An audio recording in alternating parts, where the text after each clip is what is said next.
Hello everyone. तो कैसे हैं आप लोग। आज हम बात करेंगे UPSC CSC prelims and mains के लिए इकोनॉमी का रिसोर्सेज और उसका डिटेल एनालिसिस मैं आप लोगों को दिखाऊंगी और बताऊंगी कि उस रिसोर्स का कैसे यूज़ है, और साथ में पीवाईक्यू भी अटैच करके दूंगी आपके प्रूफ के लिए। तो चलिए आज का वीडियो स्टार्ट करते हैं। तो ये है क्लास 9 का इकोनॉमिक एनसीईआरटी। तो इसका इम्पोर्टेंस देखते हैं यूपीएससी प्रीलिम्स एंड मेंस के लिए। ये देखिए इसका पहला चैप्टर यहाँ पे दिया हुआ है, लैंड, लेबर, फिजिकल कैपिटल और फिक्स्ड कैपिटल। तो इससे पीवाईक्यू आया हुआ है, मैं आपको अटैच करके देख रही हूँ इसका इम्पोर्टेंस क्या है। Factor, production, land, fixed capital, ये सब कैसे इम्पोर्टेंट है। देखने में तो छोटे क्लास का एनसीईआरटी लगता है, लेकिन अगर आप ये पढ़ लेंगे तो आपका बहुत ही ज़्यादा प्रीलिम्स में, मेंस में काम बन जाएगा। उसके बाद मैं आपको दिखाती हूँ आगे।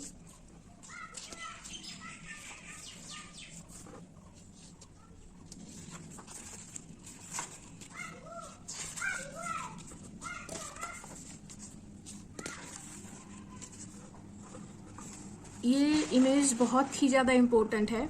यहाँ पे भी आप लोगों का क्वेश्चन बन सकता है कि प्राइमरी सेक्टर में क्या क्या आता है, सेकेंडरी में क्या क्या आता है, और आपको ये भी पढ़ना ज़रूरी है कि प्राइमरी सेक्टर के जॉब्स को कैसे बोलते हैं काम को। जैसे होते हैं ना, red collar job, blue collar job, pink collar job, golden collar job. तो ये भी इम्पोर्टेंट है आपके लिए। यहाँ पे दिया हुआ है, देखिए इसका एग्जाम्पल, प्राइमरी सेक्टर का एग्जाम्पल, सेकेंडरी का एग्जाम्पल। तो ये बहुत ही ज़्यादा इम्पोर्टेंट है अभी यूपीएससी के लिए, प्रीलिम्स के लिए स्पेसिफिकली। और यहाँ पे देखिए ये पूरा चैप्टर, पूरा पेज के नीचे यहाँ पे दिया हुआ है infant mortality rate, birth rate, death rate. तो 2024 में भी इससे रिलेटेड एक क्वेश्चन आया था, तो क्या पता अगले साल यहीं से क्वेश्चन बन जाए। और जो एनसीईआरटीज में जो बॉक्स होता है ना स्पेसिफिकली, वो बहुत ही ज़्यादा इंपॉर्टेंट है। अब मान लीजिए मेंस में आंसर राइटिंग कर रहे हैं, वहाँ पे अनएम्प्लॉयमेंट रिलेटेड कुछ क्वेश्चन आया है, तो आप अगर डेफिनेशन या डेटा से स्टार्ट करेंगे तो वो बहुत ही सही रहेगा। और एनसीईआरटी में बहुत अच्छे अच्छे डेफिनेशंस दिए होते हैं, तो आप यहाँ से सीधा कॉपी पेस्ट भी कर सकते हैं। और इधर देखिए डिसगाइज्ड अनएम्प्लॉयमेंट के बारे में पूछा हुआ है, तो ये भी प्रीलिम्स पीवाईक्यू में आया हुआ है, मैं आपको अटैच करके दे दूंगी वीडियो में।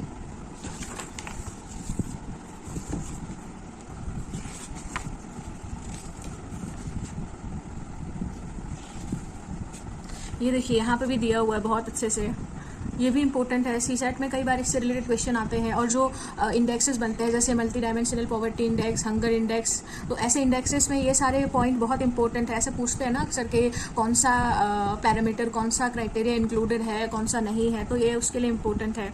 उसके बाद सोशल एक्सक्लूजन क्या है, वल्नरेबिलिटी क्या है, ये बहुत ही ज़्यादा इंपॉर्टेंट है। और इससे सीसेट में एक क्वेश्चन भी आया हुआ था, ये देखिए पॉवर्टी एस्टिमेशन से रिलेटेड इससे क्वेश्चन आया हुआ था सीसेट में। तो ये उसके लिए भी बहुत हेल्पफुल है, क्या पता कभी सीसेट में ही क्वेश्चन बन जाए डेफिनेशन को लेके।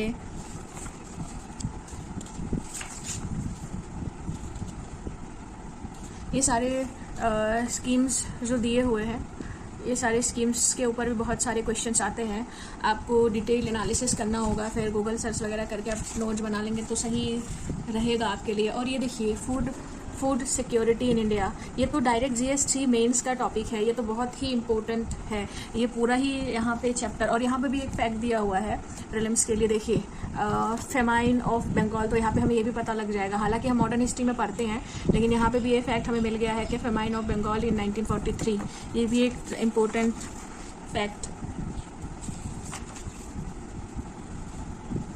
उसके बाद ये भी एक सिलेबस का टॉपिक है, देखिए food security in India, what is buffer stock, FCI क्या है, एमएसपी को लेके तो बहुत सारे क्वेश्चंस आते हैं। और अभी प्रीलिम्स में ऐसे क्वेश्चंस आने लगे हैं कि कौन से एमएसपी क्रॉप रबी है या खरीफ है, ऐसे टाइप का क्वेश्चन अब तो आने लगे हैं बहुत ज़्यादा।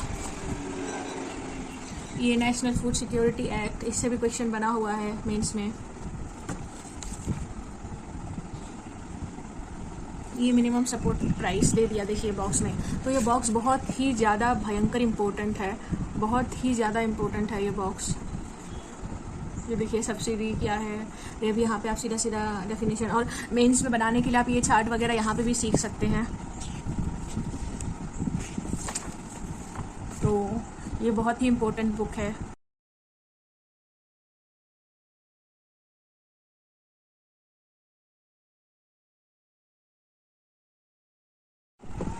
ये बुक है इकोनॉमिक एनसीईआरटी क्लास 10th का। तो इसका पेज नंबर 8 चैप्टर 1। ये देखिए यहाँ पे दिया हुआ है एवरेज इनकम।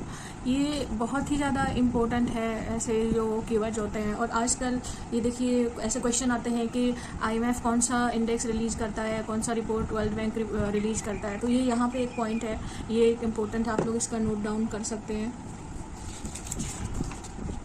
उसके बाद यहाँ पे भी देखिए दिया हुआ है infant mortality rate, literacy rate, net attendance ratio. तो आप ये ज़रूर नोट डाउन करिए, रिवाइज़ करिए, ये बिल्कुल आ सकता है। 2024 में भी आया है एक इससे रिलेटेड। और यहाँ पे जो ये डेटा दिया हुआ है, ये करंट का डेटा देखिए, भी इम्पोर्टेंट है। अब आजकल ऐसे स्टेटमेंट बना के आपको पूछेंगे।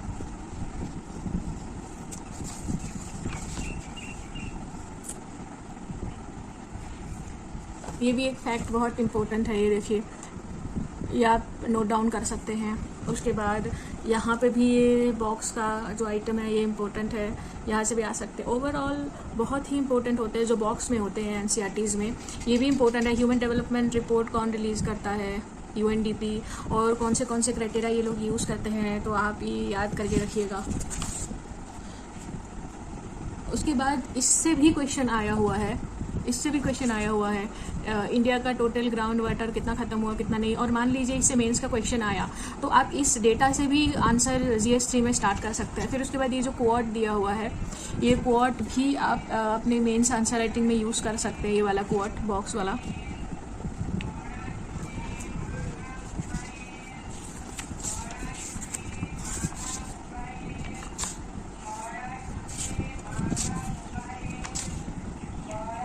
ये डेटा वगैरह, ये चार्ट ऐसा आप अगर बना देंगे मेंस में तो वो बहुत ही सही लगेगा, आपको ज़्यादा मार्क्स मिल जाएंगे। ये देखिए एम्प्लॉयमेंट, ये क्वेश्चन भी प्रीलिम्स में आया हुआ है, डिसगाइज्ड अनएम्प्लॉयमेंट। यहाँ से भी ये बन सकता था, अगर आप करके जाते तो ये क्वेश्चन बन जाता। ये छोटी छोटी चीज़ें एनसीईआरटी से बहुत इंपॉर्टेंट है। मैंने हर जगह ही अंडरलाइन किया है, आप इस पर फोकस मत कीजिए, क्योंकि जिस टाइम पे 2019-20 का टाइम था, उस टाइम पे मुझे कुछ भी नहीं पता था। तो ऐसे ही मैं मतलब अंडरलाइन हाईलाइट करती रहती थी, मुझे कुछ पता ही नहीं था, तब सिलेबस ही नहीं आती थी। उसके बाद ये भी इम्पोर्टेंट है कि हमारे ये करंट डेटा आप देख लेना कि इंडिया में कौन सा सेक्टर कितना क्या उसका डेटा है, फैक्ट है, फिगर है। फिर आप यहाँ पे सीख सकते हैं ऑर्गेनाइज्ड सेक्टर, अनऑर्गेनाइज्ड सेक्टर, ये क्या है, आप यहाँ से सीख सकते हैं। आपको पता है वैसे अनऑर्गेनाइज्ड सेक्टर की वजह से हमारा इकोनॉमिक डेवलपमेंट बहुत ज़्यादा होता है, क्योंकि ये जो लेबर्स होते हैं, डेली लेबर्स होते हैं, वर्कर्स होते हैं, जिसको कोई सिक्योरिटी ऑफ टेन्योर नहीं मिलता, जॉब सिक्योरिटी नहीं है, प्रॉपर सैलरी वगैरह भी नहीं मिलती है, जॉब कभी होगा कभी नहीं होगा। तो ऐसे जो काम करने वाले वर्कर्स हैं, इनके वजह से ही बहुत ही ज़्यादा डेवलपमेंट होता है, इनका बहुत रोल है हमारे इकोनॉमिक डेवलपमेंट में।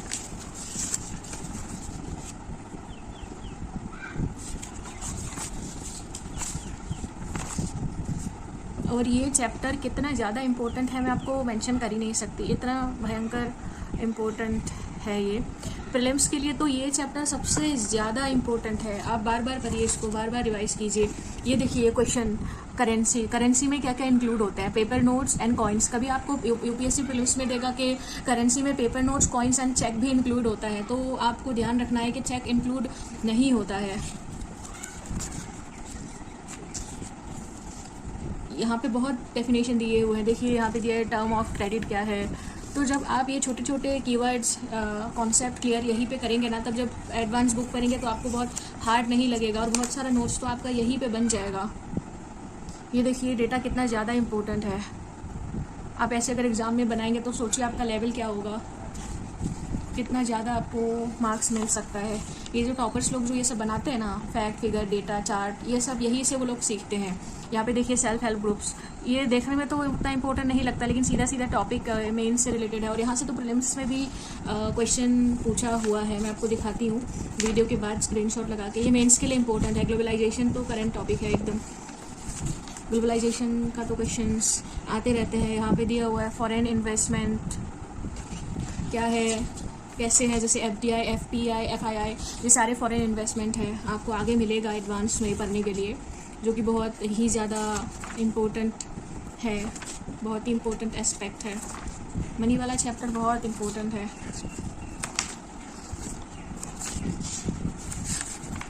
अब आता है कंज्यूमर राइट। इससे भी एक क्वेश्चन आया हुआ है, ये भी बहुत इम्पोर्टेंट है। राइट टू शूज़, ये बहुत इम्पोर्टेंट है। ये रिड्रेसल जस्टिस, ये है क्लास 12 का इकोनॉमिक बुक, आप देख सकते हैं। इसका मैं कंटेंट देख के बता देती हूँ, ज़्यादा डिटेल एनालिसिस में नहीं जाती हूँ। ये जो नेशनल इनकम है, इसका बेसिक कॉन्सेप्ट सीख लीजिए। जीडीपी कैसे कैलकुलेट होते हैं, फैक्टर कॉस्ट, मार्केट प्राइस क्या होता है, नॉमिनल रियल जीडीपी क्या होता है, जीडीपी डिफ्लेटर क्या होता है, ये सब आप यहाँ पे सीख लीजिए। बहुत ही इंपॉर्टेंट है बेसिक कॉन्सेप्ट, वो एग्ज़ाम में आते भी है। उसके बाद ये देखिए function of money, demand supply, money creation कैसे होता है, बैंकिंग सिस्टम कैसे चलता है, सेंट्रल बैंक का पावर क्या है, सेंट्रल बैंक क्या क्या कर सकता है। आरबीआई से रिलेटेड हमारे बहुत ज़्यादा क्वेश्चंस आए हुए हैं कि उसको लास्ट रिजॉर्ट की तरह कैसे यूज़ कर सकते हैं। और ये जो मनी सप्लाई दिख रही है आपको, यहाँ पे 2 बार प्रीलिम्स का PYQ है, क्वेश्चन आया हुआ है, और ये चैप्टर आप छोड़ सकते हैं, ये इम्पोर्टेंट नहीं है। उसके बाद हम देखते हैं ये वाला गवर्नमेंट बजट एंड इकोनॉमी, इसको पब्लिक फाइनेंस भी बोलते हैं। ये बहुत इंपॉर्टेंट है, ये बहुत ही ज़्यादा इंपॉर्टेंट है। यहीं पे आपको मिलेगा सारे रिसीट, एक्सपेंडिचर्स, डेफिसिट्स, सरप्लस, सब कुछ यहीं पे दिखेगा। ये बहुत इंपॉर्टेंट है और सबके टर्म्स आप याद कर लेना कि कौन सा क्या किस में आता है। और उसके बाद यहाँ पे ये भी आपको मिलेगा कि प्लान एक्सपेंडिचर्स क्या होते हैं, नॉन प्लान एक्सपेंडिचर्स क्या होते हैं।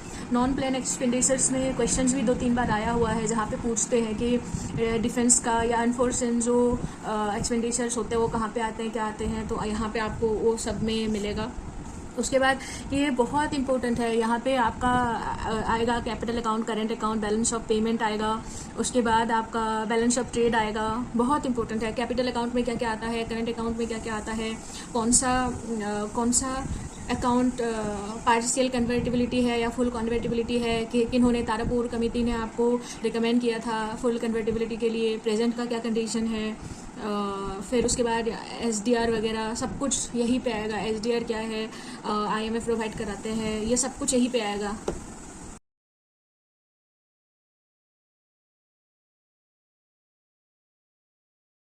ये है क्लास 11 की इकोनॉमिक बुक। ये बुक नहीं है, ये नोट्स है, ऐसा हम कह सकते हैं, क्योंकि मेंस का मोस्ट टॉपिक यहाँ पे कवर हो सकता है। बहुत ही ज़्यादा ये इम्पोर्टेंट है, तो मैं आपको बताती हूँ। ये यहाँ से प्रीलिम्स में क्वेश्चन बनते हैं कि जब ब्रिटिश हमारे यहाँ पे थे या वो गए थे, उस टाइम पे कैसा कंडीशन था, इकोनॉमिक डेवलपमेंट कैसा था। फिर उसके बाद इकोनॉमिक रिफॉर्म आया, और रिफॉर्म में क्या सही हुआ क्या गलत हुआ। फिर ये जो 5 ईयर प्लान बना, कौन से गोल अचीव हुआ, कौन से में नहीं हुआ। फिर माइक्रो प्लान भी आए। उसके बाद ये पॉवर्टी तो इम्पोर्टेंट है ही, ये करेंट से आप लिंक कर सकते हैं इसको। उसके बाद यहाँ से भी क्वेश्चन बनते हैं, ह्यूमन कैपिटल क्या है, ह्यूमन कैपिटल फॉर्मेशन क्या है, इंडेक्स क्या है, ये स्किप कर सकते हैं। उसके बाद ये भी स्किप कर सकते हैं, ये सब कुछ करंट अफेयर्स में मिल जाएगा। ये इंफ्रास्ट्रक्चर इम्पोर्टेंट है। उसके बाद ये दोनों चैप्टर स्किप कर सकते हैं। तो ओवरऑल अगर समरी बताती हूँ, 3 साल 4 साल या 5 साल में जितना भी मैंने प्रिपरेशन किया है या अब तक प्रिपरेशन कर रही हूँ, तो प्रीलिम्स एंड मेंस के लिए इकोनॉमी का मेरा रिसोर्सेज क्या रहा। पहली बात तो मैंने NCERT अच्छे से किया है, बहुत अच्छे से किया है, उसका कुछ थोड़ा बहुत नोट्स भी बनाया है। और जब समझ नहीं आया तो कीवर्ड को मैंने गूगल किया है, अलग अलग जगह पे सर्च किया, अलग अलग वेबसाइट में जाके मैंने देखा, और अगर वहाँ पे भी समझ नहीं आया तो यूट्यूब में मैंने उस टॉपिक का नाम लिख दिया और शॉर्ट्स देखा, या फिर लॉन्ग देखा। जब स्टार्टिंग में, मेरा तो इकोनॉमिक्स बैकग्राउंड नहीं है, मुझे नहीं पता कुछ भी, पहली बार तो हर चीज़ हार्ड लगता है, तो मैंने यूट्यूब में सर्च किया टॉपिक का नाम या चैप्टर का नाम, और जो भी थोड़ा रिलायबल वीडियो लगा वो मैंने देखा है।